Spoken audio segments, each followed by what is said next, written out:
jusqu'à présent, on va vous conter des histoires drôles, mais c'est des histoires drôles de Binao, celui qui est l'invité aujourd'hui. On le reçoit entre les lignes. C'est tout de suite.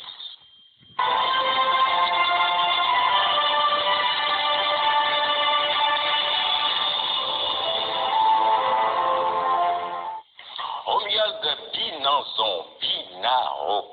C'est bien lui, c'est de lui qu'il s'agit, c'est lui notre invité aujourd'hui. Il est l'ancien président de l'association des écrivains et gens de lettres du Bénin. Il a été ancien membre aussi de la commission nationale de lutte contre la piraterie du Bénin. Et puis il est auteur de beaucoup d'ouvrages à paraître également. Mais c'est lui qui a écrit ceci, les histoires drôles de Binao. Ça n'est que le tome 1, des histoires succulentes et truculentes. Bonjour, bienvenue. Bonjour. Merci d'avoir accepté notre invitation, des histoires drôles. Vous aimez faire rire, hein? Oui. Pour tous ceux qui vous connaissent. C'est l'humour, quoi. Ouais. Et pourquoi justement de l'humour alors qu'on est pris dans des problèmes politico-économico-sociaux? Bon, je n'aime pas trop la politique. Je préfère les histoires drôles pour faire amuser la galerie. D'accord. Allez, c'est tout de même 38 histoires drôles, c'est ça? Et que vous avez puisé dans votre quotidien. Il y en a que vous avez inventé? Non, c'est les histoires qu'on me raconte souvent. Ouais. Et j'essaie d'habiller. Ah oui, il y en a qui sont complètement... enfin, je ne veux pas utiliser le mot. L'ivrogne et le prêtre. Oui. Et puis, il y a... attendez, je l'ai noté quelque part. Non, je ne retrouve pas tout de suite. La sorcière du village, le mari infidèle. Oui. Il y a qu'il faut remarquer les noms que vous utilisez, que vous faites porter à vos différents personnages. Ce sont des noms qui nous parlent beaucoup. Oui. J'imagine, en pleine action spectaculaire, Oui. vous parlez de la paroisse Guinty, Oui. vous parlez du curé Zobon, et vous parlez de la très mignonne Yonpon. Comment vous parvenez à fabriquer tout ça? Les noms. Ouais. Parce que Paul, Kodjo, tout ça, on connaît. Il faut donner des noms qui n'existent. Il faut fabriquer. Ouais. Et c'est tout ça que vous avez mis là-dedans. Il y a beaucoup d'histoires drôles. Hein. On va peut-être prendre, vous m'aidez? Ah, vous n'avez pas votre document. On va prendre peut-être, bon ça je ne sauvé d'empoisonnement par un voleur.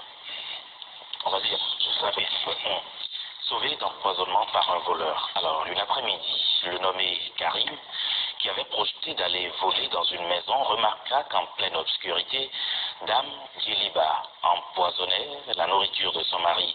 Elle ne s'entendait plus avec ce dernier depuis quelques semaines. Dans la pâte qu'elle avait préparée, elle a mis du poisson pour exterminer son mari. Pendant qu'elle menait cette opération, le voleur Karim suivait tous ses gestes sans réagir. Revenu au boulot, tout fatigué, le mari Coco s'apprêtait à prendre le repas préparé par son épouse. Mais le voleur Karim, qui était toujours dans sa position, avisa le mari d'une voix rauque pour lui ordonner de ne pas manger cette nourriture empoisonnée par son épouse. Stupéfait, le sieur Coco ne savait pas d'où provenait cette voix miraculeuse. Ensuite, le voleur Karim sortit de l'ombre pour mieux lui expliquer la suite, ce qu'il s'est réellement passé en sa présence. Ça aussi, c'est du vécu? Oui, c'est à partir d'une histoire du chanteur Alexis en haut que j'ai dû composer. Ah oui, ça là. D'accord. Mais il y a une autre que j'aime bien, le voleur de cochon, avec des noms Diagouda. Vous avez Diagouda et Nouveau. Ce sont les deux gros personnages qu'on peut retrouver dans ceci. Vous dites c'est le tome 1, ça veut dire qu'il reste encore bien d'autres. Jusqu'à 10. Ah, donc ça ne fait que commencer. Oui. Tous les 3 mois, je dois sortir un tome. Et j'ai d'autres encore qui sont en préparation. Oui.